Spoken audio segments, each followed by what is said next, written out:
گرامی عشرہ اربعین کے لیے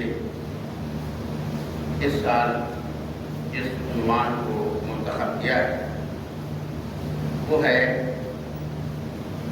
کربلا میں خاندان کا کردار۔ پچھلے سال اگر آپ کو یاد ہو تو ہم نے عشرے کا عنوان بنا دیا تھا کہ کربلا مصداق سورہ والعصر، اور اس سال کربلا میں خاندان کا کردار۔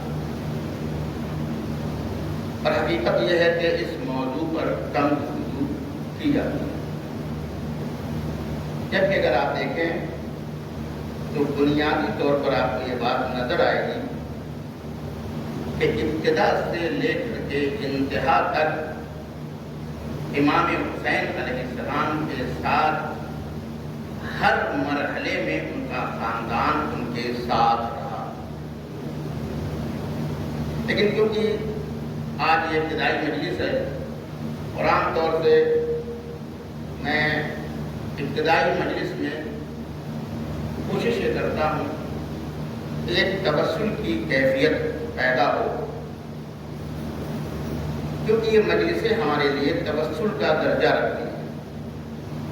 صرف دعائے تبسل نہیں ہے، بلکہ یہ مجلس کی مجلس تبسل ہے۔ یہ وسیلہ ہے قرب الہی کا، یہ وسیلہ ہے مقام محمود تک پہنچنے کا، یہ وسیلہ ہے کہ انسان اس کے ذریعے سے اگر بے آبرو ہو تو باآبرو بن جائے۔ یہ وسیلہ ہے کہ اگر انسان بے کردار ہے تو با کردار بن جائے۔ یہ وسیلہ ایسا ہے کہ ہمیں اس لائق بناتا ہے کہ ہم امام منصور کے ہمراہ خون امام حسین کا بدلہ لے سکنے کی صلاحیت پیدا کرتے ہیں۔ اسی لیے میں نے کہا کہ یہ جو پہلی مجلس ہوتی ہے تو اس میں ہم چاہتے ہیں کہ ہم اس ہدف کی طرف متوجہ ہوں جہاں پر ہمارے آنے کا مقصد کیا ہے۔ ہم یہ 10 دن جو بیٹھیں گے، اس قدر وقت دیں گے، تو اگر ہم ان مجلسوں سے حبیب نہ بن سکیں تو کم سے کم حر بن کے تو ضرور اٹھیں۔ تو اس لیے میں سب سے پہلے پروردگار کا شکر ادا کرتا ہوں کہ اس نے ہمیں یہ توفیق دی۔ ہم اس لائق نہیں ہیں، مگر یہ اس کی کرم نوازی ہے کہ مجھ جیسے لوگ منبر پر ہیں اور آپ مجھے سماعت کر رہے ہیں۔ تو اس نعمت پر کہ جبکہ میں اس کا اہل نہیں ہوں، جیسا کہ مولا کائنات نے کہا کم من ثناء جمیل لست اہلا لہ نشرتا، کتنی تعریفیں ہیں جو بندوں کی زبان پر جاری ہو جاتی ہیں اگرچہ میں اس کا اہل نہیں۔ یہ دعا کیا کرتا ہے کم من ثناء جمیل، کتنی اچھی ثنا ہے، تعریفیں ہیں لوگوں کی زبان پہ جب وہ مثلا مجھے اچھا سمجھنے لگے۔ اور یہ ہم ایسے نہیں ہیں، بلکہ یہ خدا ہے کہ جو لوگوں کی زبان پر جاری کر دیتا ہے۔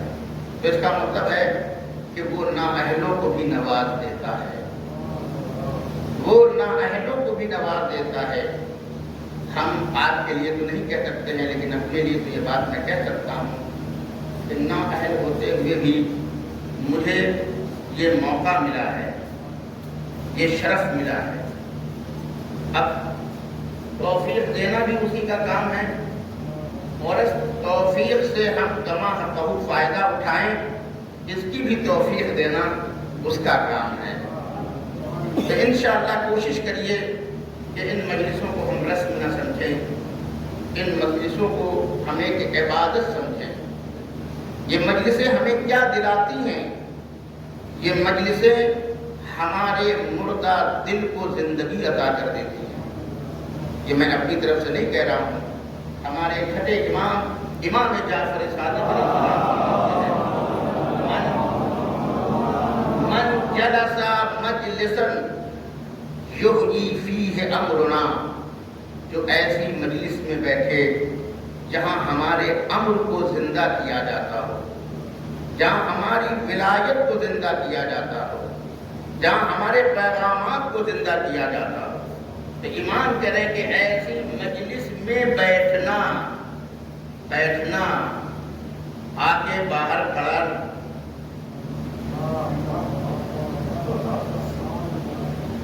من جلس مجلسا، جو مجلس میں بیٹھے، کون سی مجلس؟ یحیی فیہ امرنا، جہاں ہمارے امر کو زندہ کیا جاتا ہو، تو کیا ہوگا؟ کہا لم یمت قلبہ، اس کا دل مردہ نہیں ہوگا۔ توجہ تیرا، کبھی انسان زندہ ہوتا ہے لیکن چلتی پھرتی میتوں کا مصداق ہوتا ہے۔ کھانے کا نام زندگی نہیں ہے، ٹانگیں چل رہی ہیں تو اس کا نام زندگی نہیں ہے، بلکہ اگر تمہارا قلب زندہ ہے تو یہ زندگی ہے۔ اور صرف دنیا ہی میں تمہارا دل زندہ نہیں رہے گا۔ توجہ دے رہا ہوں، یہ دیکھیے اس مجلس کا فیضان، اس کو معمولی نہ سمجھیں، یہ نہ سمجھیں کہ ارے اب کشتی کا اشرا ہو رہا ہے تو ہمیں بیٹھنا ہے، نہیں، یہ کسی انجمن کا پروگرام نہیں ہے، یہ کسی گھر کا پروگرام نہیں ہے، یہ میری مجلس نہیں ہے، یہ ہمارے لیے ایک موقع ہے کہ آئیں مردہ دل کے ساتھ، جائیں زندہ دل کے ساتھ۔ توجہ دے رہا ہوں، آئیں مردہ دل کے ساتھ اور جائیں زندہ دل کے ساتھ۔ اور صرف یہی زندگی نہیں ملے گی، کہا جس دن لوگوں کے دل مردہ ہوں گے، یعنی قیامت، وہاں بھی جو ہماری مجلسوں میں بیٹھتے ہیں ان کا دل وہاں بھی مردہ نہیں ہوگا۔ اور حقیقت یہی ہے کہ اگر یہاں دل زندہ ہو گیا تو یہی زندہ دل تو آپ کو محشر میں بھی لے جائے گا، یہی زندہ دل تو آپ کو جو ہے قیامت میں بھی لے جائے گا، اور یہی زندہ دل تمہیں وہاں پہنچائے گا جن کے امر کے لیے تم بیٹھے تھے، وہ جہاں ہوں گے وہاں تمہیں لے جائیں گے۔ ایک سلوات ہے یہ محمد والے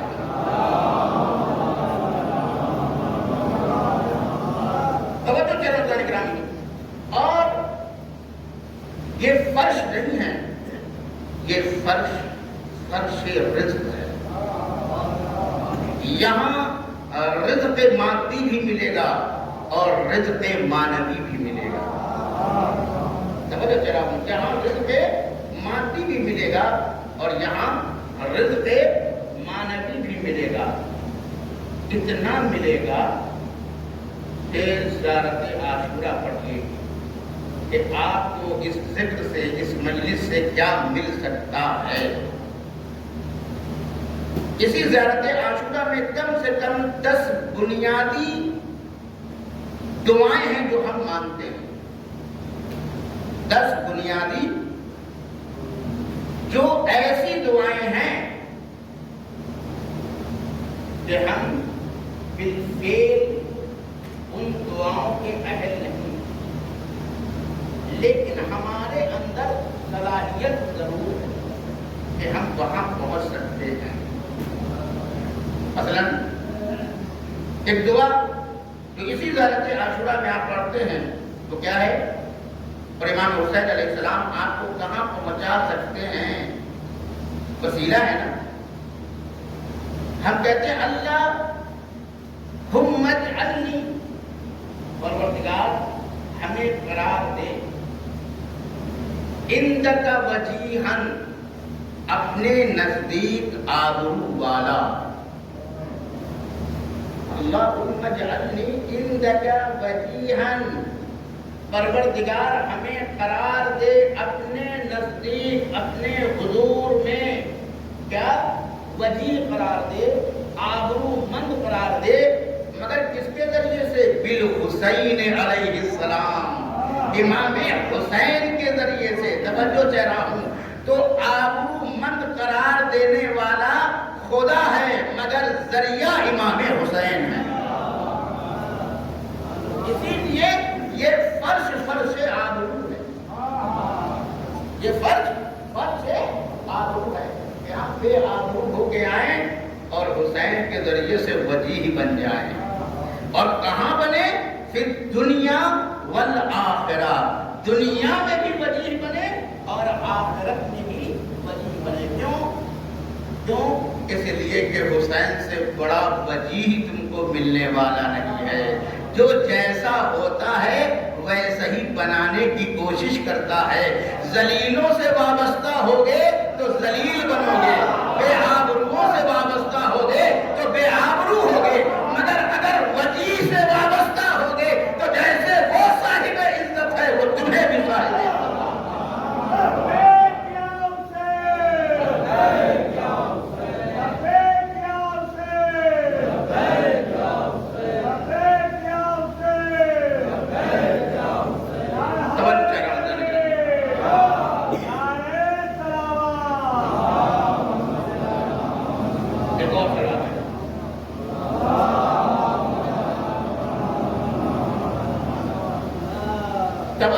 یہ مجلسیں ہمیں کہاں لے جانا چاہتی ہیں، ہمیں کہاں تک پہنچانا چاہتی ہیں؟ اللہم اجعلنی وجیہا عندک بالحسین علیہ السلام فی الدنیا والآخرہ۔ کیوں؟ اس لیے کہ امام حسین اللہ کے نزدیک وجیہ ہیں۔ آپ دعائے توسل پڑھتے ہیں نا، تو چاہتا معصومین کے لیے آپ کیا کہتے ہیں؟ یا وجیہا عند اللہ اشفع لنا عند اللہ، اے اللہ کے نزدیک آبرو رکھنے والے ہماری شفاعت کر اللہ کے نزدیک۔ اب کیونکہ 14 معصومین سے بڑھ کر کے ہمیں کوئی وجیہ ملتا ہی نہیں، کوئی ان سے بڑھ کر کے آبرو والا ہے ہی نہیں کہ ہم اس کی بارگاہ میں اسے سفارشی کے طور پر لے جائیں۔ دیکھیے اب بات آپ نے اپنا کر کلام فرمانے سے اللہ کے حوالے کرتا ہوں۔ دیکھیے دنیا میں بھی آپ جب کسی سے کام نکلوانا ہوتا ہے تو سفارش کے لے جاتے ہیں، تو آپ کس کو لے جاتے ہیں؟ کہتے ہیں کہ دیکھو اس کی نگاہ میں کس کی چلتی ہے، کس کی آبرو ہے۔ اب وہ اور بات ہے کہ وہ جیسا ہوگا ویسے ہی نگاہ میں آبرو والا بھی ہوگا، لیکن ہم سماج میں یہی تو کوشش کرتے ہیں کہ اگر کسی سے کام نکلوانا ہے تو ہم تلاش کرتے ہیں کہ اس کی نگاہ میں کون آبرو مند ہے، ہم اس کو لے جاتے ہیں سفارشی کے طور پر۔ تو عزیزو، جب ہم جیسے ایرے غیرے نتو خیروں کے یہاں بھی سفارش اسی کی چلتی ہے جو کم سے کم ہمارے معیار آبرو کے مطابق ہو، تو اب اگر ہمیں خدا کے یہاں کسی کی سفارش کی ضرورت ہے تو اب خدا کے معیار آبرو کے مطابق وجیہ کو تلاش کرو اور پھر اس کی بارگاہ میں سفارشی لے کر کے جاؤ۔ تو اب عزیزان گرامی، یہ دعائے توسل نہیں بتا رہی ہے بلکہ یہ بتا رہی ہے کہ دیکھو اللہ کے نزدیک یہ چہردہ معصومین وجیہ ہیں، اور جب یہ آبرو والے ہیں تو اب یہی دنیا میں بھی ہماری شفاعت کر سکتے ہیں اور آخرت میں بھی ہماری شفاعت کر سکتے ہیں۔ ایک صلوات بھیجیے محمد والے محمد۔ اچھا بات آ گئی جب کہتا ہے گرامی کہ کیونکہ ہم نے کہا کہ پہلے دن کوشش یہی رہتی ہے کہ ہم مقصد کی طرف آگاہ ہوں، ہم دیکھیں، ہم یہ سمجھیں کہ یہ مجلسیں ہمیں کہاں لے جا سکتی ہیں، تب انشاءاللہ پھر کسی کو بیٹھنا